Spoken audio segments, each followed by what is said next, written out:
दोस्तों नमस्कार, जोहार। चलिए जानते हैं झारखंड सूबा की ताज़ा खबरों को। लेकिन उससे पहले अगर आपने अभी तक इस चैनल को सब्सक्राइब नहीं किया तो सब्सक्राइब कर लें, जिससे कि आपको झारखंड सूबा की ताज़ा खबर रोजाना मिलती रहे। सबसे पहली खबर, झारखंड में अबू आवास योजना को लेकर बड़ा अपडेट आया है। इस जिले में 1 लाख परिवार को मिलेगा घर।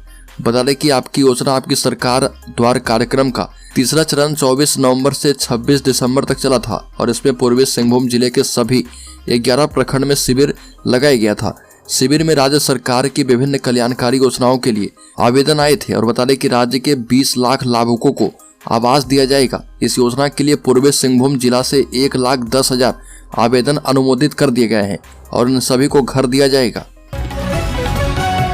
अगली खबर, रांची में दुष्कर्म के आरोपी की पिटाई, शरीर पर मल दिया है जहरीला तेल। मौत के बाद 17 गिरफ्तार किए गए हैं। रांची के अनगढ़ा थाना क्षेत्र के मेढ़ा गांव में एक दुष्कर्म के आरोपी की ग्रामीणों ने पिटाई कर दी, जिससे 1 सप्ताह के बाद उसकी मौत हो गई। बताया गया कि 1 सप्ताह पहले पंचायत लगाकर आरोपी की पिटाई की गई थी और पिटाई के बाद उसके पूरे शरीर पर जहरीला तेल मला गया था। युवक की मौत के बाद पुलिस ने 17 लोगों को गिरफ्तार कर लिया है और पुलिस के मुताबिक सभी आरोपियों ने अपना अपराध स्वीकार कर लिया है। ये भी कहा कि दुष्कर्म के आरोपी को सबक सिखाने के लिए ऐसा किया गया था। अगली खबर, झारखंड में आंदोलनकारियों का किया गया सम्मान। झारखंड आंदोलनकारी को जिला प्रशासन धनबाद की ओर से प्रस्तावित सम्मानित कार्यक्रम में सम्मान दिया गया। जिला प्रशासन की ओर से आयोजित एक शाम शहीदों के नाम सांस्कृतिक समारोह में सम्मानित किया गया। न्यू टाउन हॉल में आयोजित समारोह में डीसी वरुण रंजन एवं एसएसपी एचपी जनार्दनन सहित अन्य अधिकारी की मौजूदगी में झारखंड आंदोलनकारी शंकर किशोर महतो तथा नीलकंठ रवानी को शॉल उड़ाकर एवं प्रशस्ति पत्र देकर सम्मानित किया गया। डीसी ने कहा कि जिले में 178 आंदोलनकारी जिला प्रशासन की ओर से पेंशन उनको दी जा रही है। अगली खबर, झारखंड के मुख्यमंत्री हेमंत सोरेन को ईडी का 10वां समन फिर से कहा गया कि आप अगर नहीं आएंगे तो हम ही आ जाएंगे। जमीन घोटाला मामले में झारखंड के मुख्यमंत्री हेमंत सोरेन को प्रवर्तन निदेशालय ने 10वां समन भेज दिया है। ईडी ने मुख्यमंत्री को पत्र भेजकर यह तय करने को कहा कि 29 से लेकर 31 जनवरी के बीच कब पूछताछ की जाए। पहले की तरह ईडी ने फिर से लिखा कि अगर वह बयान दर्ज करवाने नहीं आएंगे तो ईडी खुद उनके पास चलकर आ जाएगी। इससे पहले 22 जनवरी को ईडी ने 9वां समन भेजकर मुख्यमंत्री हेमंत सोरेन को पूछताछ करवाने के लिए 27 से 31 जनवरी का समय दिया था। अगली खबर, झारखंड के स्कूलों में शुरू हो जाएगी आर्टिफिशियल इंटेलिजेंस की पढ़ाई। Council for the Indian school certificate examination के तहत संचालित स्कूलों में अब 9वीं क्लास से ही बच्चों को artificial intelligence, machine learning, data science और रोबोटिक्स की पढ़ाई करवाई जाएगी और इसी सत्र से इसकी शुरुआत हो रही है। हैदराबाद में नेशनल प्रिंसिपल कॉन्फ्रेंस में यह निर्णय किया गया है। साथ ही यह भी तय किया गया है कि अगर कोई स्टूडेंट्स कंप्यूटर के क्षेत्र में उम्दा परफॉर्मेंस करना चाहता है, वो अपनी इच्छा के मुताबिक कंप्यूटर साइंस के साथ ही रोबोटिक्स और आर्टिफिशियल इंटेलिजेंस के विषय को भी जोड़कर आगे की पढ़ाई कर सकता है। अगली खबर, झारखंड में राम मंदिर या फिर स्थानीय मुद्दों को मिलेगी प्रमुखता। अब की बार 400 पार भाजपा के लिए मुश्किल। बता दें कि 22 जनवरी को अयोध्या में रामलला की प्राण प्रतिष्ठा के दिन देश के हिंदी पट्टी राज्य में धार्मिक आस्था का जो ज्वार उमड़ पड़ा था, झारखंड भी इससे अछूता नहीं था। तकरीबन 3 करोड़ की आबादी वाले राज्य का कोना कोना राममय हो गया था। भावनाओं के इस उफान का असर अगले 3-4 महीने तक बरकरार रहा तो भाजपा अपने पक्ष में उत्साहजनक नतीजे की उम्मीद कर सकती है। दूसरी तरफ राज्य में हेमंत सोरेन की अगुवाई वाली झारखंड मुक्ति मोर्चा कांग्रेस राजद का सत्तारूढ़ गठबंधन राम मंदिर के बराबर झारखंड के स्थानीय मुद्दों और उनसे जुड़ी भावनाओं को उभारने की कवायद में जुटा है। मतलब यहाँ दोनों में किसी पक्ष के लिए लड़ाई ना तो एक तरफा है और ना ही आसान है। झारखंड में बता दें कि लोकसभा की 14 सीटें हैं। अगली खबर, झारखंड सिविल सेवा के 342 पदों पर निकली वैकेंसी। झारखंड लोक सेवा आयोग ने सिविल सर्विस परीक्षा 2023 का नोटिफिकेशन जो है जारी कर दिया है और 342 पदों पर वैकेंसी निकाली है। अगर आप भी इस पद के लिए आवेदन करना चाहते हैं तो इसके लिए 1 फरवरी से आधिकारिक वेबसाइट jpsc.government.in पर जाकर ऑनलाइन आवेदन कर सकते हैं। अप्लाई करने की लास्ट डेट 29 फरवरी है। परीक्षा शुल्क का भुगतान 1 मार्च तक किया जाएगा। झारखंड सिविल सेवा प्रारंभिक परीक्षा 17 मार्च को होगी। बड़ी खबर, मुख्यमंत्री हेमंत सोरेन 31 जनवरी को जाएंगे गिरिडीह। अबू आवास योजना का लाभ जल्द से जल्द लोगों को मिले, इसे लेकर सरकार गंभीर दिख रही है। जहां लाभुकों की सूची तैयार कर ली गई है, वहीं अब स्वीकृति पत्र वितरण का कार्यक्रम आरंभ किया जा रहा।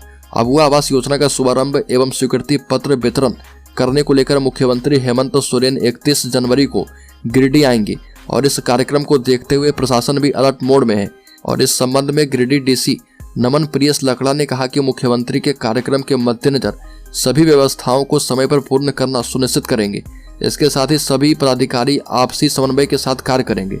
पुलिस अधीक्षक दीपक शर्मा ने सभी पुलिस अधिकारी को विधि व्यवस्था संधारण के लिए आवश्यक निर्देश दिए हैं और सभी को बताया गया कि सुरक्षा अभी से बढ़ा दी जानी है। अगली खबर 4 फरवरी को सिंदरी आएंगे पीएम मोदी, करेंगे हर्ल कारखाना का उद्घाटन। प्रधानमंत्री मोदी का धनबाद आगमन आगामी 4 फरवरी को तय माना जा रहा। इसकी पुष्टि झारखंड के पूर्व मुख्यमंत्री सह भाजपा प्रदेश अध्यक्ष बाबूलाल मरांडी ने हर्ल सिंदरी महाप्रबंधक कार्यालय में अपने विशेष दौरे के दौरान कही है और उन्होंने कहा कि आगामी 4 फरवरी को प्रधानमंत्री हर्ल सिंदरी प्रोजेक्ट पहुंचेंगे और इसका विधिवत उद्घाटन करेंगे। यह भी कहा कि प्रधानमंत्री के आगमन को लेकर हर्ल प्रबंधन एवं स्थानीय सांसद पशुपतिनाथ सिंह और सिंदरी विधायक की पत्नी तारा देवी से चर्चा की जा रही है। बड़ी खबर बीजेपी सांसद निशिकांत दुबे ने पीएम मोदी की शंकराचार्य से की तुलना। श्लोक सुनाते हुए कहा कि कर्म प्रधान विश्व करी राखा। झारखंड के गोड्डा से बीजेपी सांसद ने निशिकांत दुबे ने प्रधानमंत्री मोदी की तुलना शंकराचार्य से की है और कहा कि जिस प्रकार शंकराचार्य समाज के लिए जीते हैं, पीएम मोदी भी वैसे ही जीते हैं। बीजेपी सांसद निशिकांत दुबे का पीएम मोदी को लेकर यह बयान ऐसे समय में सामने आया है जब चारों शंकराचार्य राम मंदिर प्राण प्रतिष्ठा से शामिल नहीं हो रहे और राम मंदिर प्राण प्रतिष्ठा का कार्यक्रम 22 जनवरी को हुआ था। अगली खबर साइबर अपराध के खिलाफ एक बार फिर से बड़ी कार्रवाई। गिरिडीह पुलिस ने 7 साइबर अपराधी को किया है गिरफ्तार। बता दें कि बड़ी खबर गिरिडीह से है, जहां पुलिस ने गुप्त सूचना के आधार पर कार्रवाई करते हुए 7 साइबर अपराधी को अरेस्ट कर लिया है। पकड़े गए अपराधियों के पास से 9 मोबाइल, 12 सिम कार्ड एवं 2 बाइक सहित अन्य कई सामान जब्त किए गए हैं। मामले में एसपी दीपक कुमार शर्मा ने प्रेस वार्ता कर बताया कि प्रतिबिंब पोर्टल के जरिए सूचना मिली कि अहिल्यापुर इलाके के कुछ साइबर अपराधी फर्जी सिम का इस्तेमाल करते हुए आम लोगों से ठगी कर रहे। बड़ी खबर बोकारो में प्रत्येक माह 2 दर्जन अल्ट्रासाउंड क्लिनिकों का करें निरीक्षण। डीसी ने दिया है आदेश। बोकारो समाहरणालय स्थित कार्यालय कक्ष में डीसी कुलदीप चौधरी ने पूर्व गर्भाधान और प्रसव पूर्व निदान तकनीक एक्ट अंतर्गत जिला सलाहकार समिति की बैठक की है और इस बैठक में समिति के अध्यक्ष डीसी कुलदीप चौधरी ने क्रमवार विभिन्न बिंदुओं पर चर्चा की है। इस दौरान जिले में अल्ट्रासाउंड क्लिनिक के निबंधन नवीनीकरण के प्राप्त आवेदनों की जानकारी ली और बताया कि सभी क्लिनिकों की जांच की जाए और औचक निरीक्षण किया जाए। बड़ी खबर बोकारो में 4 साल के बाद रेप पीड़िता को मिला न्याय। बोकारो में दुष्कर्म के 2 दोषियों को 20-20 साल का सश्रम कारावास की सजा सुनाई गई है। बता दें कि बोकारो से जहां पर कोर्ट ने दुष्कर्म के दोषी भारतीय सेना के जवान और उसके भाई को 20-20 वर्ष का सश्रम कारावास की सजा सुनाई है और कोर्ट ने दोनों दोषियों को 20,000 रुपये जुर्माना लगाया है। बताया जा रहा है कि दुष्कर्म के आरोप में भारतीय सेना के जवान और उसके भाई को 20 वर्ष सश्रम कारावास की सजा सुनाई गई है। अपर सत्र न्यायाधीश योगेश कुमार सिंह की कोर्ट ने सुनवाई के बाद ये फैसला दिया। बड़ी खबर झारखंड के डीजीपी ने कहा कि आने वाले दिनों में शांतिपूर्ण तरीके से चुनाव करवाना हमारे लिए बड़ी चुनौती। नक्सलवाद की कमर तोड़ी और कई जटिल केस सुलझाए, लेकिन आने वाले दिनों में चुनाव को शांतिपूर्ण तरीके से निपटाने की चुनौती हम सभी के सामने है। ये बातें जो है डीजीपी अजय कुमार सिंह ने झारखंड पुलिस मुख्यालय में कही है और डीजीपी ने कहा कि झारखंड पुलिस का मुखिया होने के नाते मैं यह भली बातें समझता हूं कि अभियान के दौरान होने वाली कठिनाइयों के बावजूद भी झारखंड पुलिस के लिए काफी उत्साहजनक परिणाम जो है इस वर्ष रहा है और झारखंड के विभिन्न नक्सल प्रभावित क्षेत्र में योजना पूर्ण तरीके से चलाए जा रहे सफल अभियान में कामयाबी मिली है। अगली खबर झारखंड में 2 फरवरी को प्रवेश करेगी कांग्रेस की भारत जोड़ो न्याय यात्रा। कांग्रेस की भारत जोड़ो न्याय यात्रा मणिपुर, असम, पश्चिम बंगाल से होते हुए 2 फरवरी 2024 को झारखंड में प्रवेश कर जाएगी। यात्रा का नेतृत्व कर रहे पार्टी के पूर्व अध्यक्ष राहुल गांधी प्रदेश के पाकुड़ जिले में जनसभाओं को संबोधित करेंगे। झारखंड कांग्रेस के एक नेता ने जानकारी दी है और झारखंड कांग्रेस के अध्यक्ष राजेश ठाकुर ने कहा कि राहुल गांधी भारत जोड़ो न्याय यात्रा के क्रम में 8 दिनों की अवधि में 13 जिलों में 804 किलोमीटर की दूरी प्रदेश में तय करेंगे। एक और बड़ी खबर, कांग्रेस की क्राउड फंडिंग में 2 घंटे में जुटे हैं 2 करोड़ रुपए। अजय माकन ने बताया कि भारत जोड़ो न्याय यात्रा में नया क्या है। कांग्रेस के नेता अजय माकन और जयराम रमेश सहित अन्य ने कॉन्फ्रेंस की है। और भारत जोड़ो न्याय यात्रा के लिए क्राउड फंडिंग का आंकड़ा 20 करोड़ रुपए के पार करने पर कांग्रेस नेताओं ने ये प्रेस कॉन्फ्रेंस बुलाई है और कांग्रेस सांसद राहुल गांधी की भारत जोड़ो न्याय यात्रा 2 फरवरी को झारखंड में प्रवेश करेगी। अगली खबर, भारतीय जनता पार्टी ने लोकसभा चुनाव को लेकर प्रभारी और सह प्रभारी की नियुक्ति कर दी है। पार्टी अध्यक्ष जेपी नड्डा की सहमति के बाद से लिस्ट जारी कर दी गई।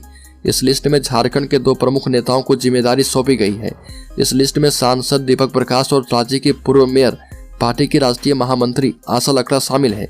लोकसभा चुनाव 2024 की तैयारी में जुटी भाजपा झारखंड की सीटों को साधने के लिए लक्ष्मीकांत वाजपेयी को झारखंड लोकसभा चुनाव प्रभारी बनाया है, जबकि झारखंड में किसी को भी सह प्रभारी की जिम्मेदारी नहीं सौंपी गई है। बड़ी खबर, राज्य की पूर्व शिक्षा मंत्री गीताश्री उरांव ने भारतीय जनता पार्टी पर आदिवासी हित का दिखावा करने का आरोप लगाया है और भाजपा की सरकार के दौरान आदिवासी हित में किए गए कामों को लेकर जमकर खरी खोटी सुनाई।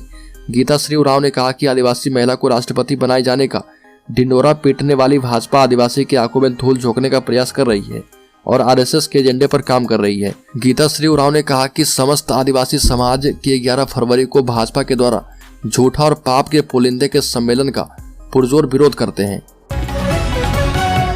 अगली खबर, 11वीं जेपीएससी की तारीख का ऐलान। झारखंड लोक सेवा आयोग ने सिविल सर्विस परीक्षा 2023 का विज्ञापन जारी कर दिया।